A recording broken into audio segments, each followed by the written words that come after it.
The dust cloud rising from the canyon floor told Zelda Carver that something was wrong before she even heard the screaming. She had been gathering wild sage in the foothills above her father's struggling ranch when the panicked whinny of a horse cut through the afternoon air like a knife. Zelda dropped her basket and ran toward the sound, her worn boots sliding on the loose gravel as she descended the slope. The Montana Territory in 1882 was unforgiving country, and a spooked horse could mean death for rider and animal alike. When she reached the narrow canyon pass, she found a scene of chaos. A beautiful chestnut mare was tangled in old barbed wire someone had carelessly discarded, her eyes rolling white with terror as she thrashed against the metal cutting into her legs. Blood streaked her coat, and with each panicked movement, the wire bit deeper. A man stood several yards away, rope in hand, clearly afraid to approach the wounded animal. Zelda did not hesitate. She walked forward with her hands slightly raised, her voice dropping to a low murmur that seemed to come from somewhere deep in her chest. The words were not quite English, not quite anything identifiable, but rather a sound that seemed to bypass language altogether and speak directly to something primal. The mare's ears flicked toward her, and though her sides still heaved with fear, the thrashing slowed. "Easy now, beautiful girl," Zelda whispered, her voice honey and smoke. "Nobody here wants to hurt you. I know it burns. I know you are scared, but fighting only makes the teeth bite harder." She moved closer, still speaking in that strange, melodious way. The mare's breathing began to slow, her wild eyes fixing on Zelda's face. When Zelda was close enough to touch her, she placed one hand on the horse's sweat-drenched neck and continued her murmuring, her other hand carefully beginning to work at the tangled wire. "That is it, sweet one. You are so brave, so strong. Let me help you now. Your mama would be proud of how brave you are being." The man watching was tall, broad-shouldered, with sun-weathered skin and dark hair that needed cutting. He wore the practical clothes of a working cowboy, dusty from travel, and his hat was pushed back on his head as he stared at the scene before him with something like wonder on his face. It took Zelda nearly 20 minutes to carefully free the mare from the wire, all while maintaining that constant stream of soft words. When the last strand fell away, she examined the cuts carefully, her fingers gentle but sure as she assessed the damage. Nothing too deep, thank God. The mare stood perfectly still now, her head lowered, breathing quietly as Zelda continued to touch her and speak to her. "You speak their language," the man said finally, his voice rough with amazement. "I have been around horses my whole life, and I have never seen anything like that." Zelda looked up at him properly for the first time. He had striking gray-green eyes that reminded her of the river after a storm, and there was intelligence in his weathered face. Something in her chest gave an unexpected flutter, which she firmly ignored. "Horses are not so different from people," she said, turning her attention back to the mare. "They just need someone to listen. This girl needs cleaning and bandaging. Is she yours?" "She is. Name is Owen Zander. I was bringing her and 3 others from my ranch near Butte to sell, but she spooked at a rattlesnake about a mile back and bolted. I have been tracking her for the better part of 2 hours. He paused, then added, "And you are Zelda Carver. My father has a ranch about 3 miles west of here." "The Carver place, I know it. Small operation, mostly horses if I recall correctly." "Not much of an operation anymore," Zelda said, more bitterly than she had intended. "My father died 6 months ago. Fever took him fast. It has just been me and our hired hand since, and we are barely keeping things together." The words came out before she could stop them, and she felt her cheeks warm with embarrassment. She did not make a habit of sharing her troubles with strangers, but something about this man's steady presence had loosened her tongue. Owen was quiet for a moment, studying her with those river-colored eyes. "That is hard country for a woman alone. No other family." My mother died bringing me into the world. My father never remarried. Said once you had known perfect love, everything else would just be settling. She stood up, wiping her dusty hands on her split riding skirt. Your mare should not travel far today. The wounds need proper tending. You can bring her to our place. It is not much, but we have clean water and medical supplies. I would be grateful for that, Owen said, and I would be happy to pay you for your trouble. No payment necessary. Any decent person would help an injured animal. But as she took the mare's makeshift rope halter and began leading her up the canyon trail, she could feel Owen's eyes on her back, warm as sunshine. The Carver Ranch was indeed small, just a weathered house, a barn that needed new shingles and a handful of corrals. But it was clean and well-maintained despite its obvious struggles. The hired hand, an old Mexican man named Diego who had worked for her father for 20 years, came out of the barn as they approached. "Señorita Zelda, you bring home another one," he said with a mixture of exasperation and fondness. "This one belongs to Mr. Xander here," Zelda replied. "Got herself tangled in wire down in Copper Canyon." Diego clicked his tongue sympathetically and immediately moved to help. Between the three of them, they got the mare into the barn and cross-tied in the wash stall. Zelda worked with practiced efficiency, cleaning the wounds with careful precision while maintaining that constant low murmur of sound. Owen watched her hands move, watched the way the mare stood perfectly calm despite what must have been considerable pain. "Where did you learn that?" he asked finally. "That way you talk to them." Zelda did not look up from her work, carefully applying a salve she had made herself from herbs and beeswax. "I do not know that I learned it anywhere.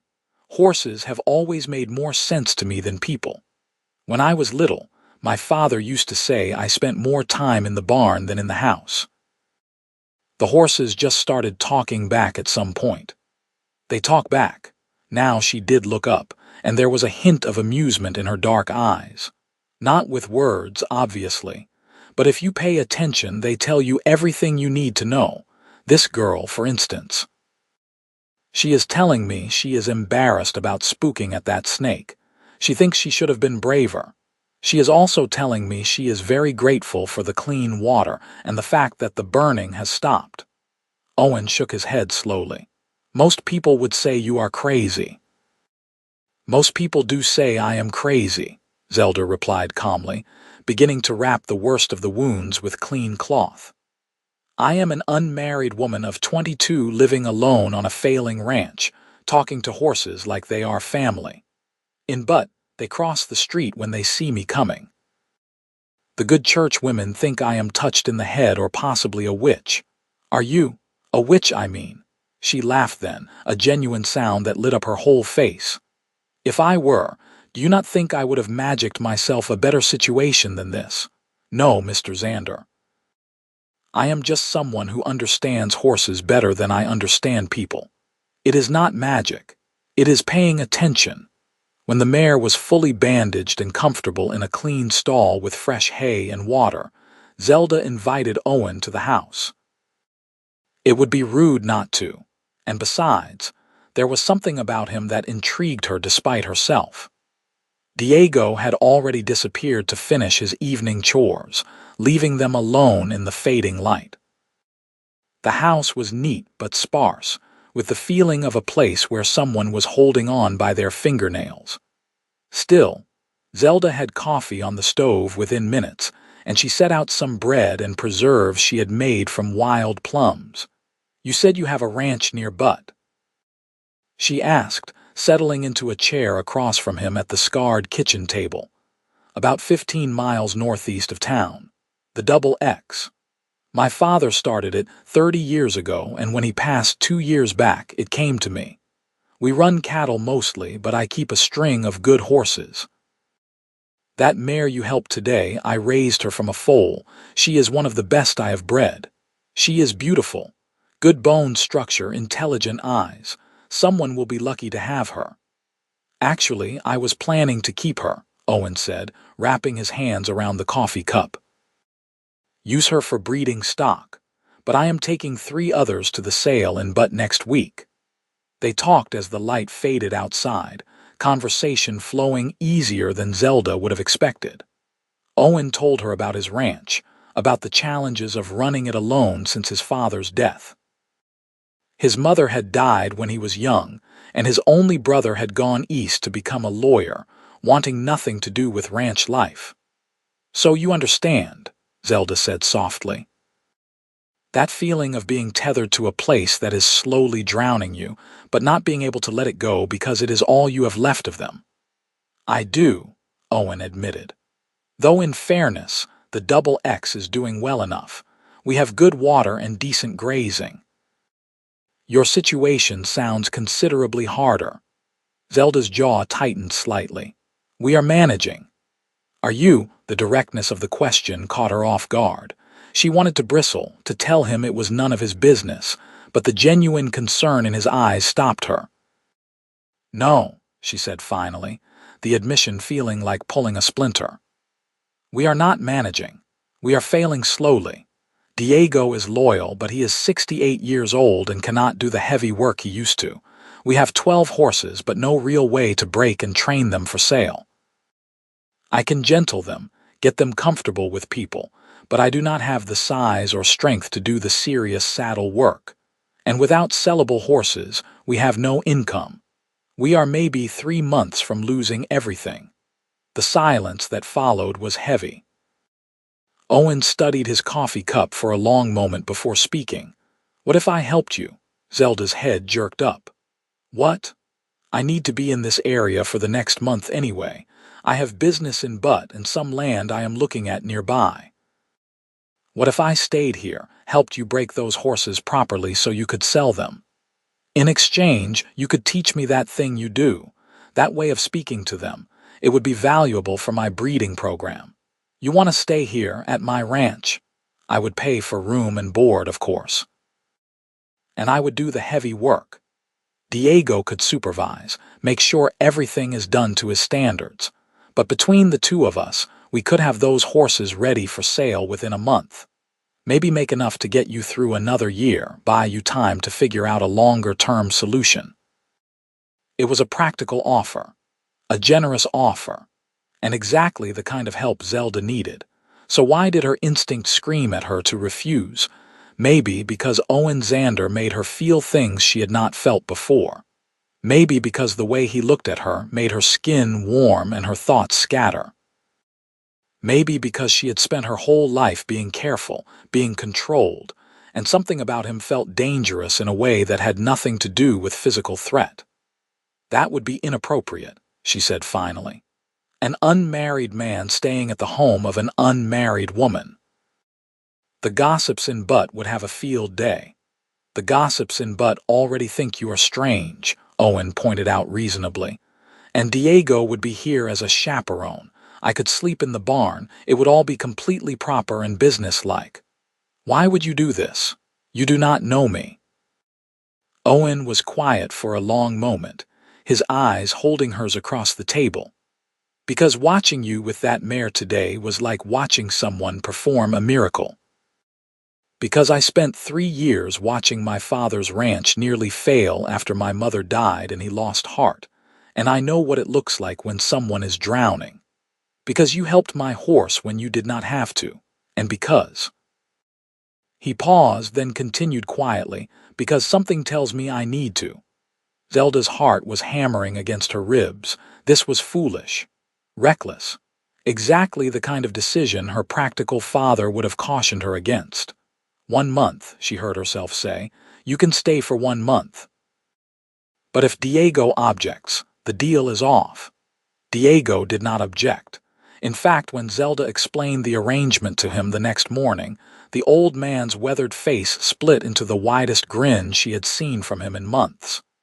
"Es bueno, señorita," he said firmly.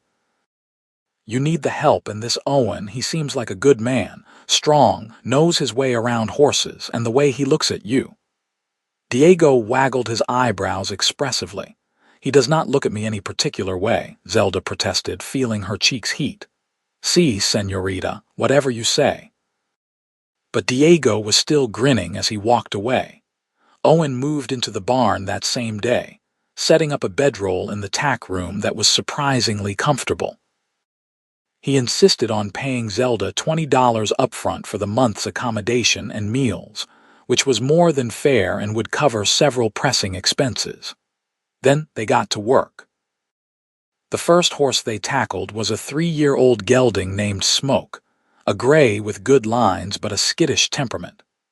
Owen started the way any cowboy would, with patience and firm handling.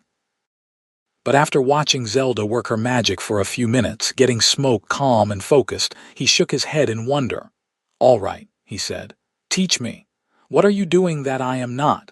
Zelda considered him for a moment, then stepped back from the horse. "Come here. Stand next to him, but do not touch him yet."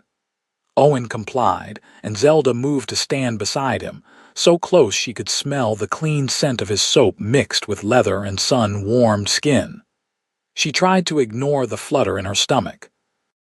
"Most people think working with horses is about dominance," she said quietly. "About being the boss, and there is some truth to that. Horses are herd animals. They need to know you are the leader. But it is not about force, it is about respect and understanding. Close your eyes." "What?" "Close your eyes. Trust me." Owen closed his eyes, and Zelda could see the slight tension in his jaw, the way his hands flexed slightly at his sides. "Now stop thinking about what you want the horse to do. Stop planning your next move. Just breathe, listen, feel." "What is Smoke telling you right now?" "I do not understand what that means." "Yes, you do. You have been around horses your whole life. You know how to read their body language. You just do it with your eyes instead of with everything else. What do you hear?" Owen was quiet for a long moment, his breathing slowly deepening and settling. "His breathing is a little fast, nervous." "Good, what else?" "He is shifting his weight, back and forth." "What does that mean?" "He is uncertain, not sure if he should stay or bolt." "Exactly." "Now open your eyes, but keep that awareness, that listening, and talk to him. Not commands, not orders. Just talk to him like he is someone you care about who is scared." Owen opened his eyes and looked at the gray gelding for a long moment. Then slowly he began to speak, his deep voice dropping to a gentle rumble that Zelda felt in her bones. "Hey there, Smoke. I know you are not sure about me. That is all right. I am not sure about a lot of things either lately, but I am not going to hurt you. Just want to help you become the best version of yourself. Help you find a good home with someone who will treat you right." As he spoke, Owen slowly extended his hand, not grabbing or demanding, just offering. Smoke's ears flicked forward, his shifting slowed, and after a moment the gelding stretched his neck out and snuffled at Owen's palm. "I will be damned," Owen breathed. "You already knew how to do this," Zelda said softly. "You just had to remember. Horses do not speak English, but they understand intention. They understand emotion. When you talk to them with genuine care, with respect, they know, they feel it." Over the following days, they developed a rhythm. Zelda would gentle the horses first, getting them comfortable and trusting. Then Owen would do the heavier work of saddle training and riding, using the communication techniques Zelda taught him. It was remarkable how much faster the process went when the horses were not fighting them every step of the way. But it was not just the work that was developing. Between the long hours in the corrals and the shared meals in the evening, Zelda and Owen were developing something else entirely. Something that made Zelda's breath catch when he smiled at her. Something that made Owen find excuses to stand close to her, to brush her hand accidentally on purpose. One evening, about 2 weeks into his stay, they were sitting on the porch after dinner, watching the sun paint the Montana sky in shades of gold and crimson. Diego had already retired to his small cabin behind the barn, and the night insects were beginning their chorus. "Tell me about your mother," Owen said suddenly. Zelda glanced at him in surprise. Most people avoided the topic, uncomfortable with the tragedy of a woman dying in childbirth. There is not much to tell. I never knew her. But your father must have talked about her.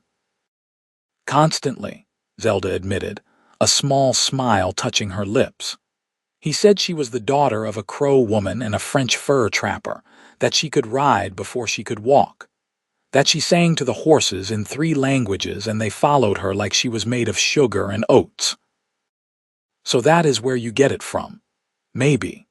My father always said I had her way with animals. He used to joke that I inherited her gift but not her good sense, since she had the bad judgment to marry a struggling rancher. Zelda's voice softened, but he always said it with so much love. Like even though he lost her, he would make the same choice 1,000 times over. That is how love should be, Owen said quietly. Not practical or safe, just inevitable. Something in his tone made Zelda's heart skip. She turned to look at him and found him already watching her, his eyes intense in the fading light. Owen, she started, but he shook his head. I know. I am leaving in 2 weeks. This is just business. I should not complicate things. Then why are you? Because I cannot seem to help myself, he admitted roughly. Because I think about you every moment we are apart. Because watching you with those horses, watching your face light up when one of them finally understands, is the most beautiful thing I have ever seen. Because you are brilliant and strong and completely unlike anyone I have ever met. Zelda's throat felt tight. I think about you too, more than I should, more than is wise. What if we stopped worrying about wisdom? Owen, you have a successful ranch, a life. I have a failing operation and a very uncertain future. We live in different worlds. We live 15 miles apart. That is not different worlds. That is neighboring ranches. You know what I mean? He did. The gulf between a prosperous rancher and a struggling single woman with a reputation for oddness was wider than mere miles. But Owen stood up, crossed the small space between them, and held out his hand. Dance with me. What? There is no music, so we will make our own. It was absurd. It was foolish. But Zelda put her hand in his and let him pull her to her feet. They had no music, but Owen began to hum a slow tune, something sweet and a little sad, and then they were moving together on the weathered porch boards. His hand was warm on her waist, solid and sure, and she could feel the strength in his body as he led her through the simple steps. I have not danced since I was 17, she confessed. My father took me to a social in Butt. I lasted 20 minutes before I got uncomfortable with all the staring and left. Let them stare, Owen said. Let the whole world stare. You are magnificent, Zelda Carver. He pulled her closer and she let him, resting her head against his shoulder and closing her eyes. For just this moment, she let herself believe it could be this simple. That she could have this. When the song ended, neither of them moved. Owen's hand came up to cup her cheek, tilting her face toward his. Tell me to stop, he whispered. I cannot. The kiss was soft at first, gentle and questioning. But when Zelda's hands came up to grip his shirt, something ignited between them. Owen pulled her flush against him, deepening the kiss, and Zelda felt like she was falling and flying at the same time. This was nothing like the few chaste kisses she had received from awkward ranch hands in her youth. This was consuming. This was everything. When they finally broke apart, both breathing hard, Owen rested his forehead against hers.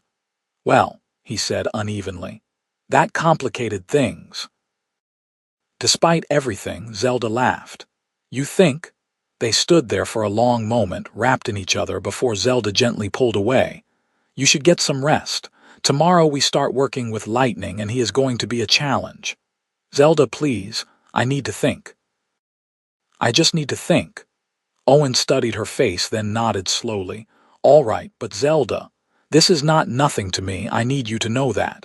It is not nothing to me either. That is what scares me.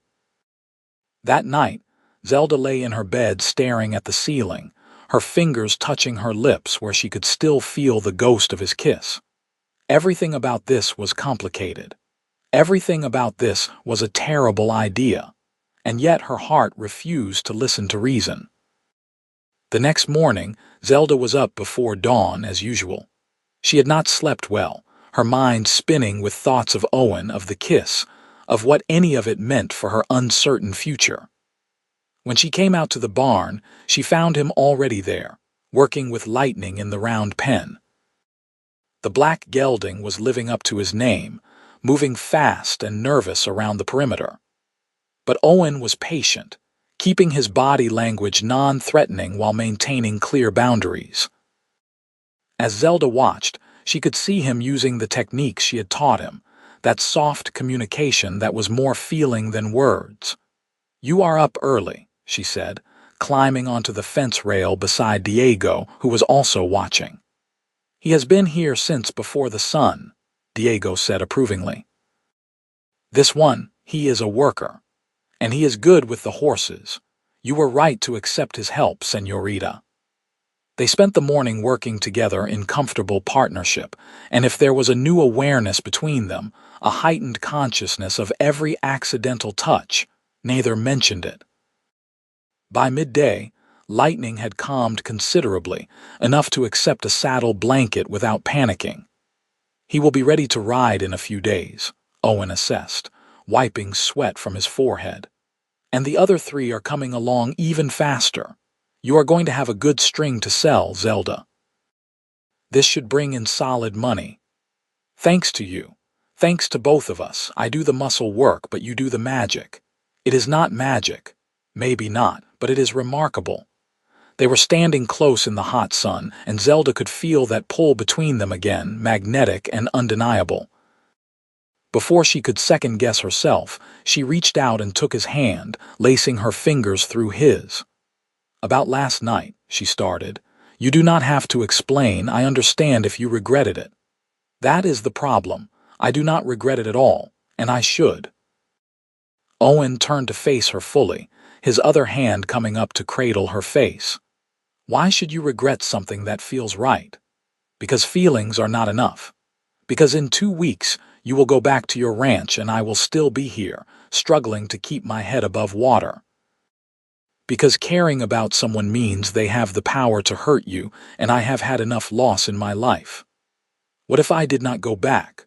Or what if you came with me?" Zelda's breath caught. "Owen, that is not a solution. I cannot just abandon this place. It is all I have of my father. And you cannot abandon your ranch either. We both know that. Then what if we figured out a way to make both places work? What if this does not have to be an ending?" Before Zelda could answer, Diego called out from the barn. "Señorita, a rider is coming." They broke apart, and Zelda shaded her eyes to see a cloud of dust approaching fast. As the rider got closer, she recognized the horse. It was Cobb Jenkins, one of the hands from the Prescott Ranch, the large operation that bordered her property to the south. Cobb pulled up hard, his horse lathered and breathing heavily. "Miss Carver, we got trouble.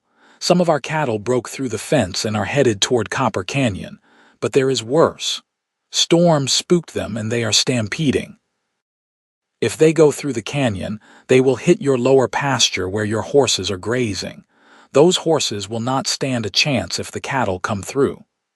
Zelda's blood went cold. She had 6 horses in that pasture, including 2 pregnant mares. "How long do we have?" 20 minutes. "Maybe less.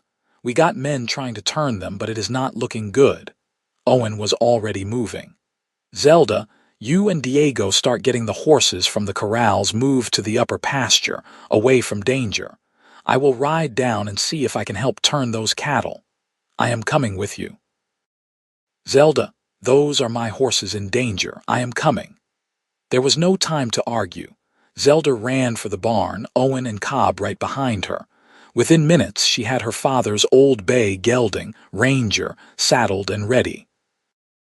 Owen took the chestnut mare, who had healed well over the past 2 weeks, and the 3 of them rode out hard toward Copper Canyon. They could hear the cattle before they saw them, the thunder of hundreds of hooves and the bellowing of frightened animals. When they crested the ridge above the canyon, Zelda's stomach dropped.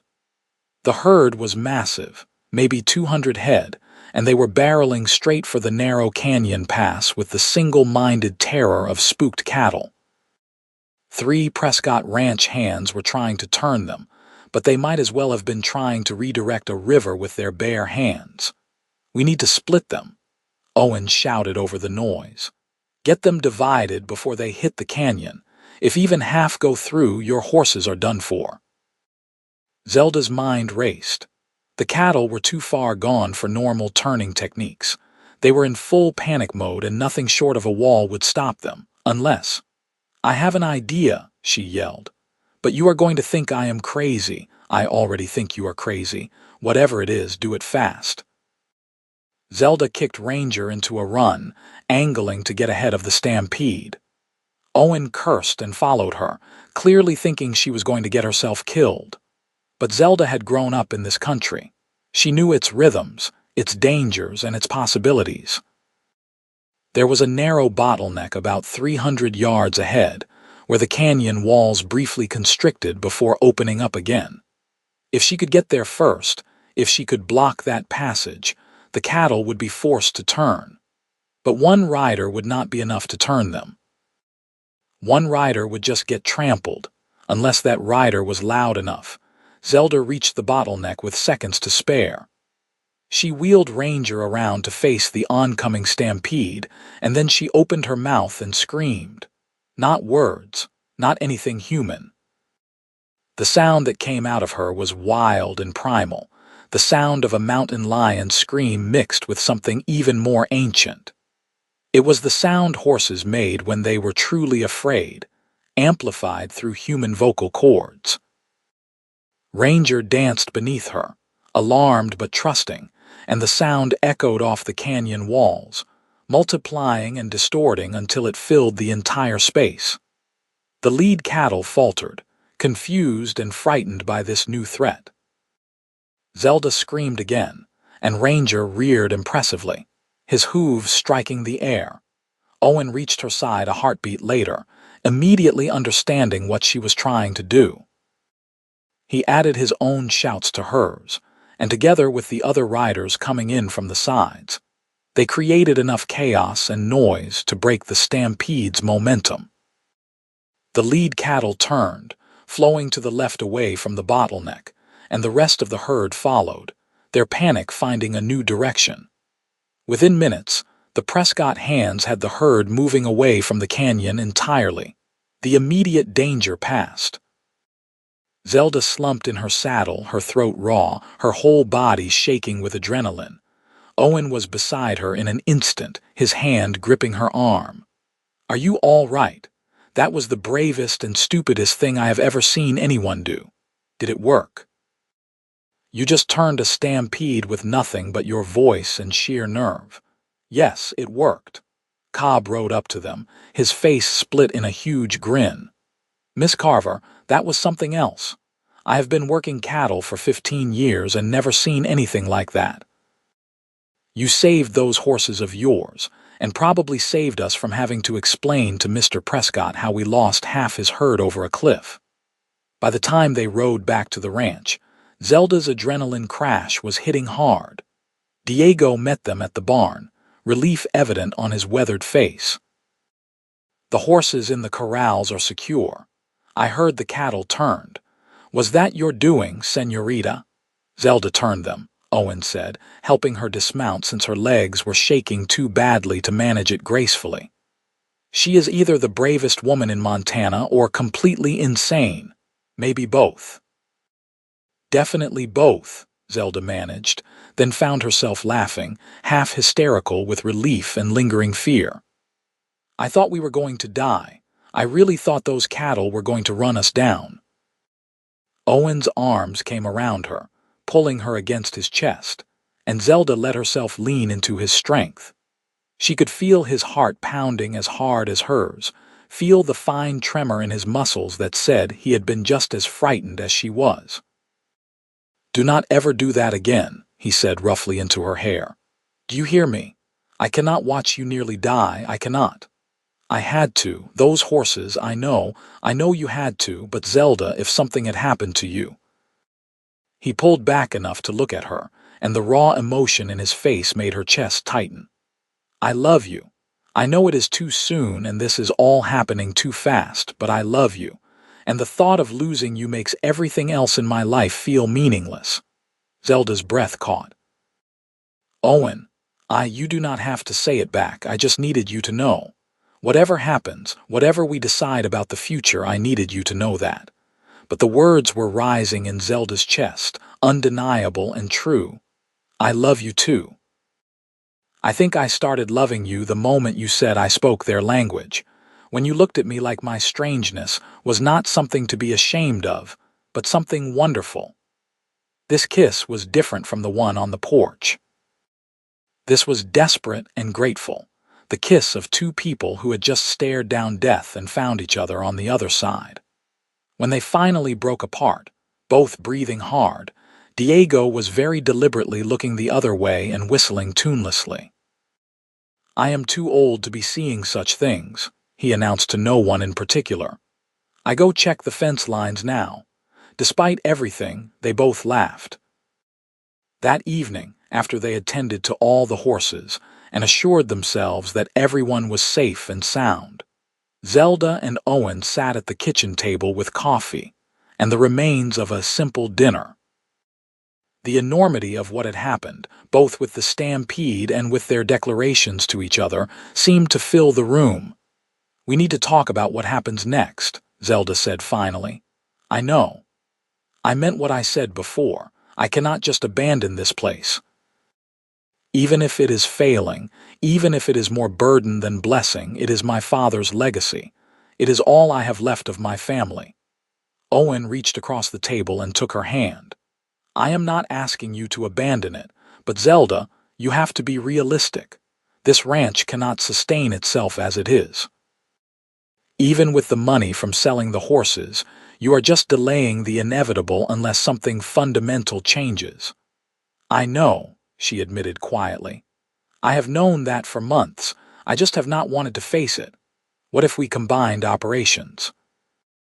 What if your ranch became part of the Double X? Zelda's first instinct was to refuse outright, but she forced herself to really consider it, to set aside pride and sentiment and look at the practical reality. You mean sell my land to you? No, I mean merge our operations. Keep this as a separate holding if you want, but run it as part of the larger ranch. Use this place for what it is best suited for, what you are best suited for, breeding and gentling horses. The Double X has the resources to support it, the hands to do the heavy work. You could focus on what you are brilliant at without having to also worry about whether you can afford to fix the barn roof or buy feed for the winter. And what would I be in this arrangement? An employee. You would be my partner, in every sense. Zelda's heart kicked hard against her ribs. Owen, are you asking what I think you are asking? He stood up and came around the table, then did something that made Zelda's throat go tight. He dropped to one knee beside her chair and took both her hands in his. Zelda Carver, I know this is fast. I know we have only known each other 2 weeks, but I am 30 years old and I have never felt about anyone the way I feel about you. Marry me. Be my wife, my partner. Help me build something bigger than either of our ranches alone. Teach me more of that magic you do with horses. Let me spend the rest of my life watching you whisper to them like they are family. Tears were streaming down Zelda's face, and she could not seem to stop them. You are crazy. People will say you are crazy for marrying the strange woman who talks to horses. Let them. You said it yourself. Let the whole world stare. I do not care what they think. I only care what you think. I think, Zelda said, her voice breaking, that you are the best man I have ever known. I think I would be a fool to say no. I think I am terrified and hopeful and so completely in love with you that it scares me. Is that a yes? Yes. Yes, Owen Zander, I will marry you. He stood up and pulled her into his arms, lifting her clear off her feet and spinning her around the kitchen while she laughed and cried at the same time. When he set her down, he kissed her thoroughly, and Zelda felt like her heart might burst from the sheer joy of it.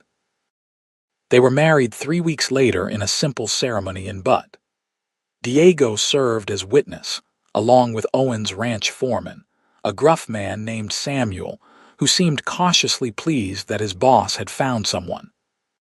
The local preacher performed the ceremony in his small church, and if he had reservations about the bride's reputation, he kept them to himself. Zelda wore a simple blue dress that had been her mother's, carefully preserved all these years. Owen wore his best suit, and the way he looked at her when she walked down the short aisle made her feel like the most beautiful woman in the world. "I, Owen Zander, take you, Zelda Carver, to be my wife," he said clearly. "To have and to hold from this day forward, for better or worse, for richer or poorer, in sickness and in health, to love and to cherish until death do us part." When it was her turn, Zelda's voice was steady despite the tears in her eyes. "I, Zelda Carver, take you, Owen Zander, to be my husband. To have and to hold from this day forward, for better or worse, for richer or poorer, in sickness and in health, to love and to cherish until death do us part." The preacher pronounced them husband and wife, and when Owen kissed her, Zelda felt like she was sealing not just a marriage contract but a promise of a completely new life. They spent their wedding night at a modest hotel in Butte, and it was everything Zelda had not dared to dream about. Owen was gentle and patient, making sure she felt safe and cherished every moment. And when they finally came together, it felt like the most natural thing in the world, like two pieces finding their perfect fit. "I love you," Owen whispered against her hair afterward, holding her close. "I am going to spend every day of my life making sure you never regret this." "I could never regret you," Zelda replied, tracing patterns on his chest. "You saved me, Owen, not just my ranch, me. We saved each other. I was going through the motions of living before I met you. Running the ranch because it was what I was supposed to do, but not really feeling anything. You woke something up in me that I did not even know was sleeping." The next few months were a whirlwind of change. True to his word, Owen kept the Carver Ranch as a separate holding but integrated it into the Double X operations. He brought in 2 experienced hands to help Diego with the day-to-day work, which allowed the old man to transition into more of a supervisory role that his aging body could handle better. Zelda transformed the Carver place into exactly what Owen had envisioned, a specialized horse breeding and training operation. Word of her unique abilities with horses spread quickly, and soon ranchers from all over Montana were bringing her their problem animals. Horses that had been written off as too skittish or too mean to train became gentle and responsive under her care. She also began teaching her methods to others, holding informal workshops for cowboys and ranchers who wanted to learn a gentler approach to horse breaking. Some were skeptical at first, but when they saw the results, they became believers. Owen was her best student, and watching him develop his own version of her gift brought her immense pride. The Double X prospered as well, with Zelda's help selecting breeding stock and improving their horse program, and Owen's skill at running the cattle operation. They became one of the most successful ranches in the region. But more than the success, it was the partnership that made Zelda happiest.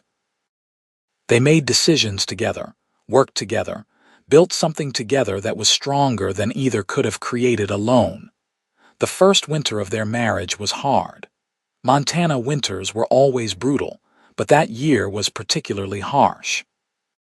They lost some cattle to the cold, and there were days when Zelda wondered if they would make it through.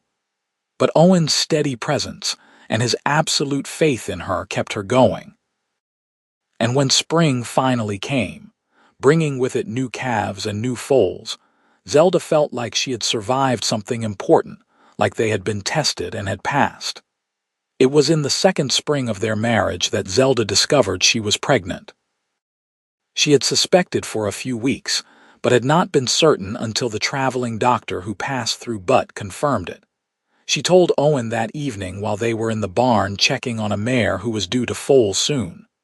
"Owen, I have something to tell you." He looked up from examining the mare's legs, his expression shifting to concern at her serious tone. "What is wrong? Are you all right?" "I am fine. Better than fine. I am pregnant. We are going to have a baby." For a moment, Owen just stared at her, his face completely blank. Then his eyes filled with tears and he crossed the barn in 3 long strides and swept her into his arms. "A baby," he said, his voice rough with emotion. "We are going to have a baby.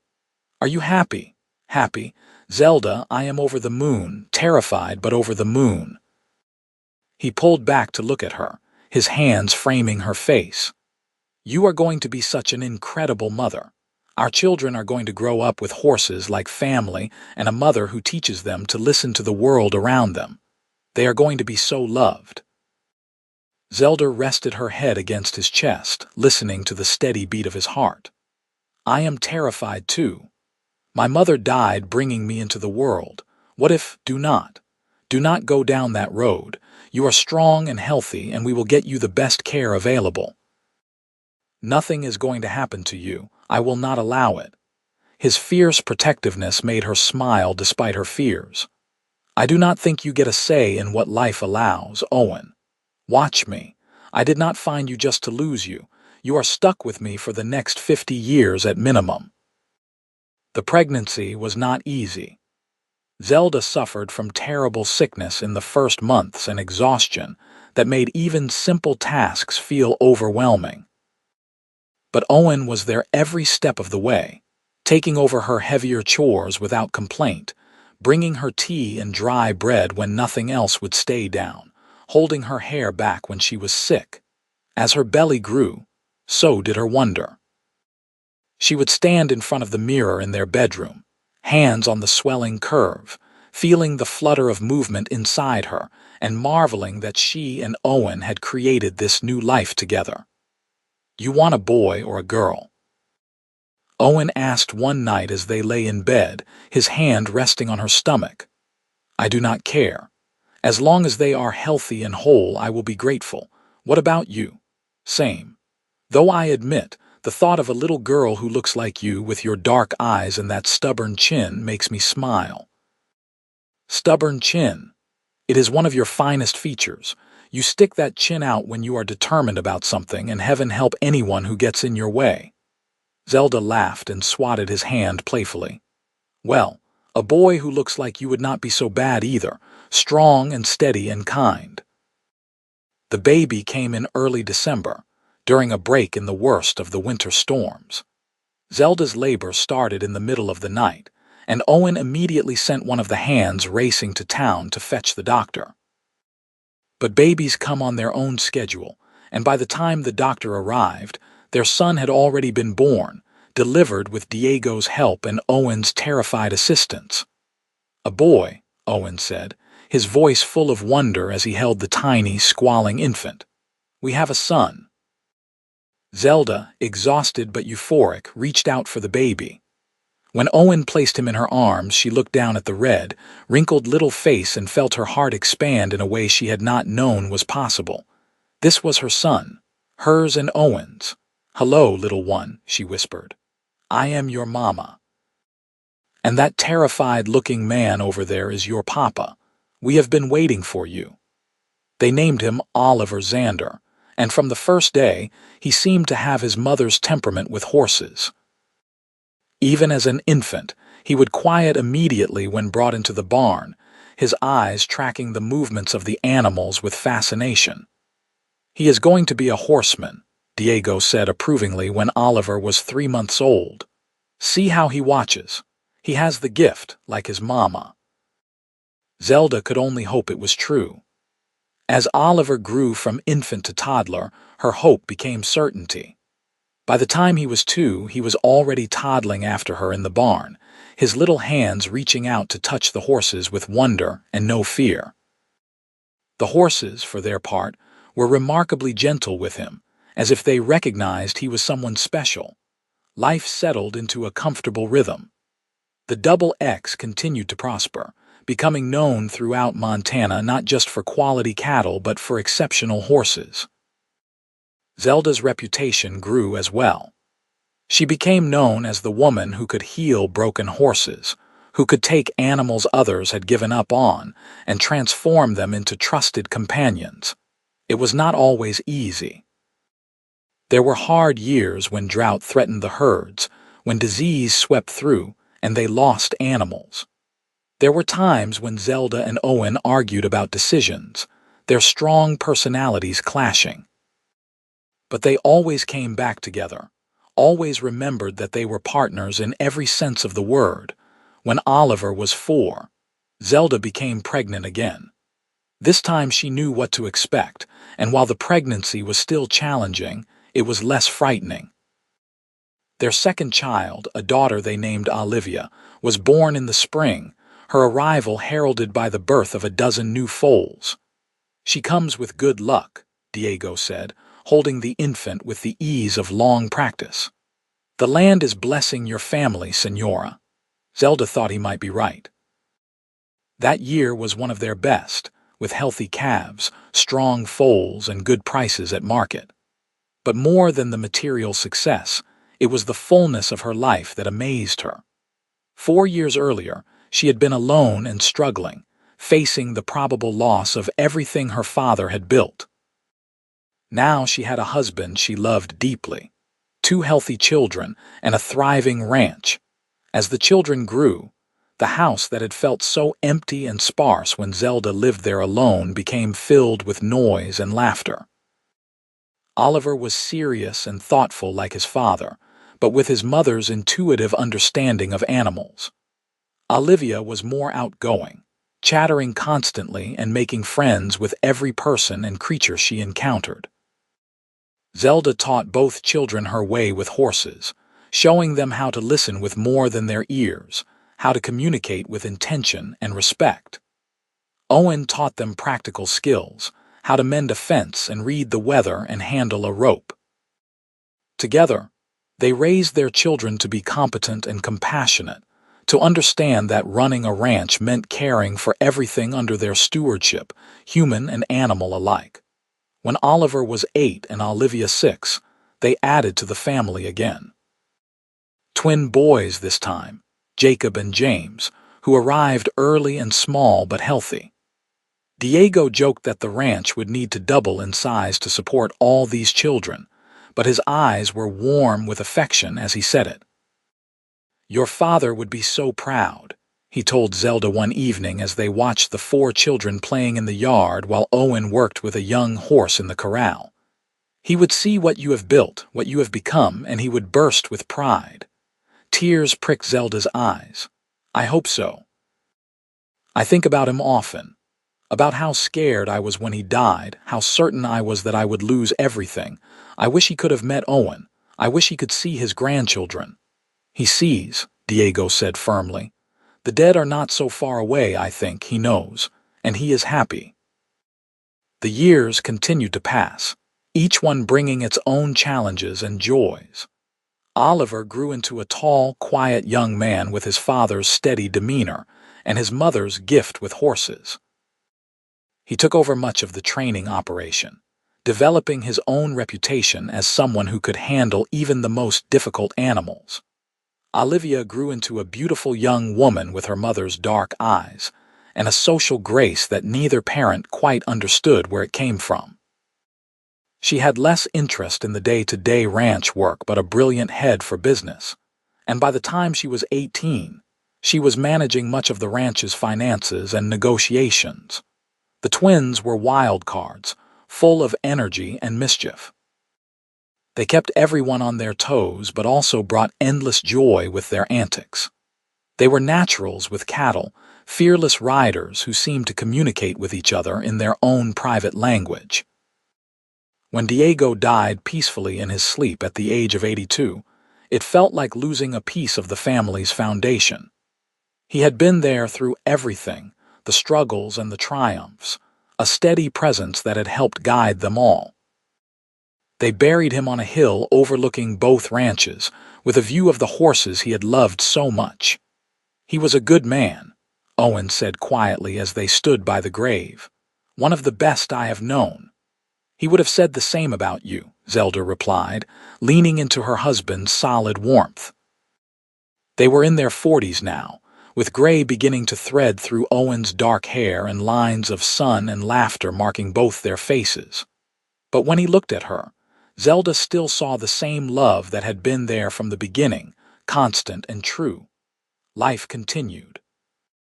Oliver married a quiet, competent woman named Sarah, who shared his love of horses. They built a house on the Carver property and took over the horse training operation fully, allowing Zelda to step back and simply enjoy working with the animals without the pressure of running a business.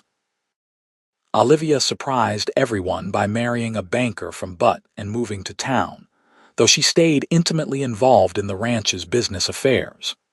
The twins showed no signs of settling down, too busy with the adventure of running cattle and breaking horses to think about romance.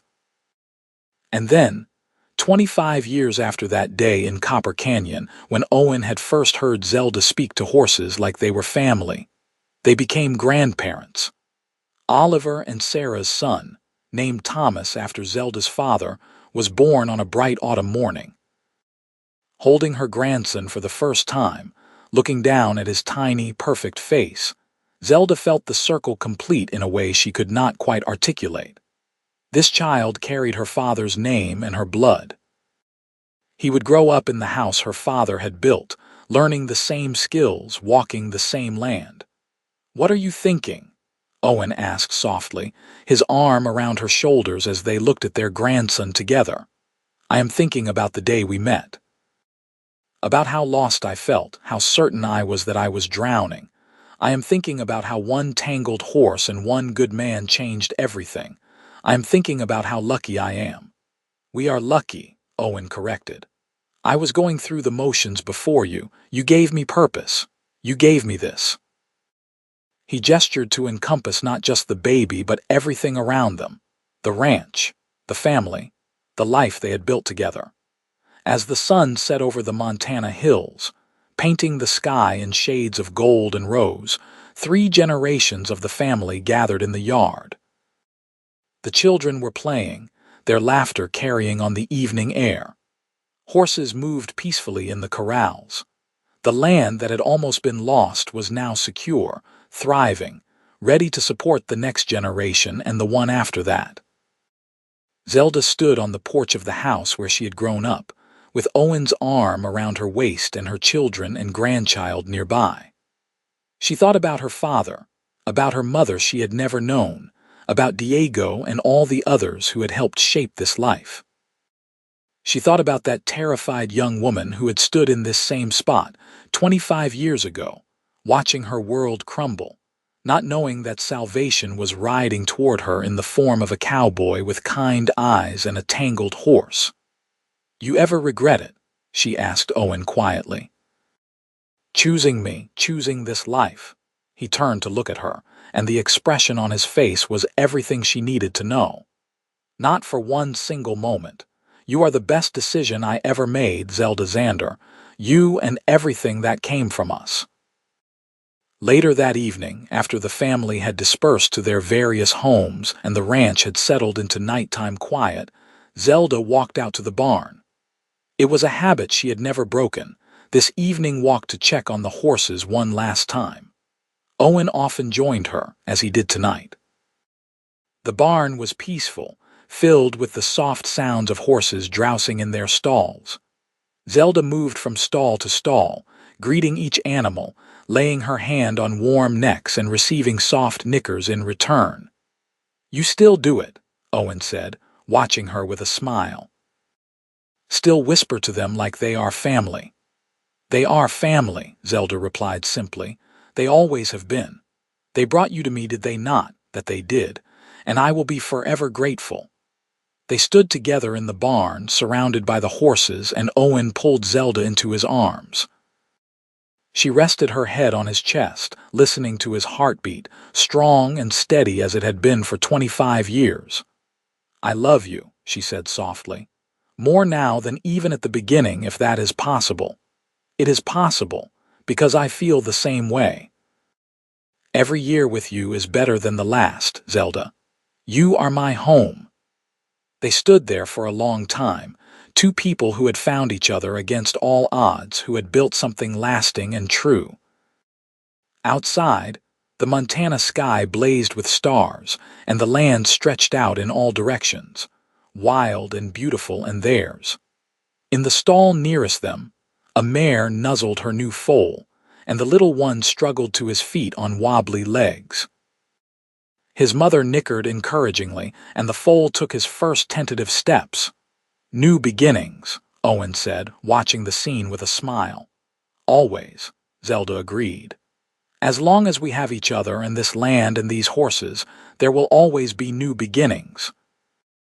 And as they walked back to the house together, hand in hand under the stars, Zelda knew with absolute certainty that she was exactly where she was meant to be. The scared, lonely woman who had thought she was failing at everything had instead found the greatest success possible. Not measured in money or land or reputation, but in love and family, in a life built with purpose and care. She had whispered to horses like they were family, and a cowboy had said she spoke their language. From that simple beginning had grown everything else, a marriage that strengthened with time, children and grandchildren who would carry on the legacy, and a partnership that had proved stronger than any challenge they faced. As they reached the porch, Zelda looked back at the barn one more time, at the corrals and the land beyond. Tomorrow would bring its own work, its own challenges. There would be horses to train and cattle to tend, children to advise and a ranch to run. But tonight, there was just this: the peace of a life well lived, the comfort of a hand held in the darkness, and the absolute certainty of love that would last until the stars themselves burned out. "Ready for bed?"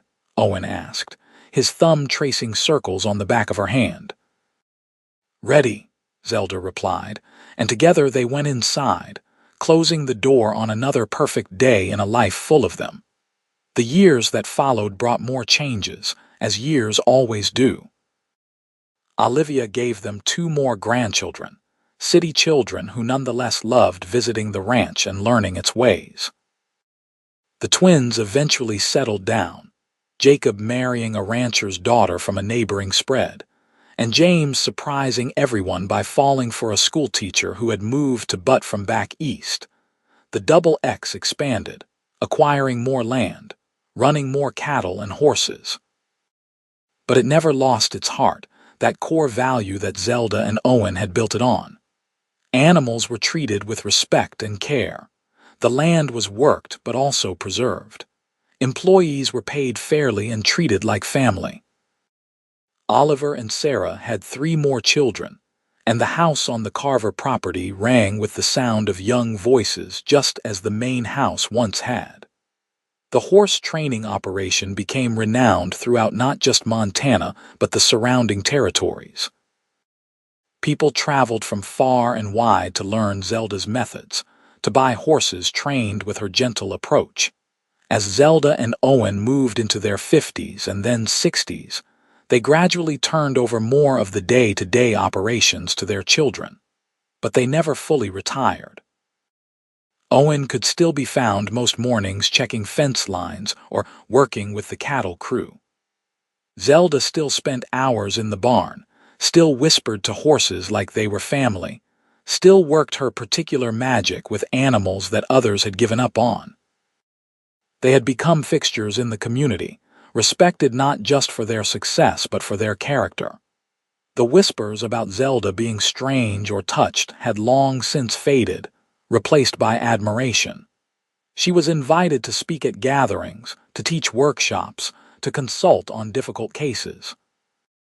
The wild woman who talked to horses had become a valued expert, though she never put on airs about it. On their 30th anniversary, their children threw them a celebration at the ranch. It seemed like half of Montana showed up, filling the yard and barn with laughter and music. There was dancing and food and stories told late into the night. At one point, Oliver stood up to make a toast. He was a man in his 30s now, with children of his own, but when he looked at his parents, his eyes shone with the same adoration they had held when he was a boy. "To my parents," he said, raising his glass, "who taught us that success is not measured in acres or dollars, but in how you treat the people and animals in your care. Who showed us that true partnership means supporting each other through everything, good and bad. Who built not just a ranch but a legacy of compassion and hard work. We love you both more than words can say." The crowd erupted in cheers and applause, and Zelda felt tears streaming down her face. Owen pulled her close, kissing her temple, and she could feel that he was emotional too. "30 years," he murmured, "and I would marry you all over again tomorrow. Just tomorrow. I would marry you every day for the rest of my life. Then it is a good thing we already did, because I am not sure the preacher would put up with us showing up that often." They danced that night, just as they had on the porch all those years ago. Except now they moved with the ease of 3 decades of practice, anticipating each other's steps, moving as one. Their children danced around them and their grandchildren ran wild in the gathering darkness, and everything was exactly as it should be. As the years continued to pass, there were losses along with the joys. Friends died, old horses were laid to rest, challenges arose that tested them. But through it all, Zelda and Owen faced everything together, their partnership as strong as ever when they were in their 70s, moving slower but still active, still engaged with the ranch and family. Zelda had a health scare. A bad fall from a horse resulted in a broken hip and months of difficult recovery. For the first time in her life, she was truly sidelined, unable to do the physical work she loved. Owen was there through all of it, patient and steady as he had always been. He helped her with physical therapy exercises, even when she was frustrated and snapping at him. He read to her in the evenings when she was too tired to do anything else. He reminded her, again and again, that she was not defined by what she could do but by who she was. "I feel useless," she confessed one particularly difficult day. "I cannot train horses. I cannot even walk to the barn without help. What good am I?" "You are the center of this family," Owen said firmly. "You are my wife, the mother of our children, the grandmother our grandchildren adore. You are the woman who taught a whole generation of ranchers to treat their animals with respect and compassion. A broken hip does not change any of that." Slowly, painfully, Zelda recovered. She never quite got back to where she had been before the fall, but she adapted. She could no longer do the physical work of horse training, but she could teach, could observe and advise. She became even more focused on passing down her knowledge, working with her grandchildren and other young people who wanted to learn. It was during this time that she wrote down her methods for the first time, creating a manual of sorts that detailed her approach to working with horses. Oliver helped her edit it, and Sarah drew illustrations. When it was finished, they had copies made and distributed it free to anyone who wanted to learn. "Your legacy," Owen said, holding the finished booklet. "Everything you know, preserved so it can help people and horses long after we are gone. Strange to think about, is it not, being gone? I used to be so afraid of death when I was younger, afraid of ending up like my mother, dying young and leaving nothing behind. But now, looking at all of this," she gestured to encompass not just the ranch but everything they had built together, "I am not afraid anymore. Whatever happens, we made something good. We loved well. That is enough." They made it to their 40th anniversary, a milestone that felt miraculous and earned. The celebration was smaller this time, just family, but no less meaningful. 4 children, 12 grandchildren, and 2 great-grandchildren gathered to honor the marriage that had started it all. "Tell us the story again," one of the great-grandchildren begged. "About how you met." Zelda and Owen exchanged a glance, and she could see the same memories playing behind his eyes that were playing behind hers. A dusty canyon, a tangled horse, a moment that changed everything. I was gathering sage, Zelda began, her voice still strong despite her years. And I heard a horse screaming. She told the story as she had told it dozens of times over the years, but it never got old. The family listened, rapt, even those who had heard it many times before. When she got to the part where Owen said, "You speak their language," the children sighed happily. "It is the most romantic thing ever," one of the granddaughters said. "Finding love when you least expected it. The best things in life usually come when you are not looking for them," Owen said, his hand finding Zelda's and squeezing gently. "I was not looking for a wife when I went to sell those horses. I was just trying to run my ranch and get by, but life had other plans." "Better plans," Zelda added. "Much better plans." As the sun set on their 40th anniversary, Zelda and Owen sat on the porch of the main house, watching their extended family interact. The children were playing in the yard, the adults were talking and laughing, and horses moved peacefully in the corrals beyond. "We did good, did we not?" Zelda said softly. "We did great," Owen corrected. "We built something that will last long after we are gone, not just the ranch, but the family, the values, the way of treating animals and land and people with respect. That is the real legacy. I love you, Owen Zander. Thank you for seeing me all those years ago, for seeing something worthwhile in the strange woman who talked to horses. I love you too, Zelda Zander, and you were never strange. You were extraordinary, you still are." They sat together as the stars came out, two people who had beaten the odds and built a life of meaning and joy. The Wild West was not quite so wild anymore. Montana was moving toward statehood, and the world was changing rapidly. But here, on this land, in this moment, everything was timeless. A horse whinnied from the barn, and without thinking, Zelda answered with that low, melodious sound that was part language and part magic. The horse called back, and Zelda smiled. "Still talking to them," Owen observed with amusement. "Always. They are family, after all. That they are." As the moon rose over the Montana hills, casting silver light across the ranch that had been built with love and sweat and determination, Zelda Zander closed her eyes and gave thanks. For the horses that had been her first language. For the cowboy who had understood. For the children and grandchildren who would carry it all forward.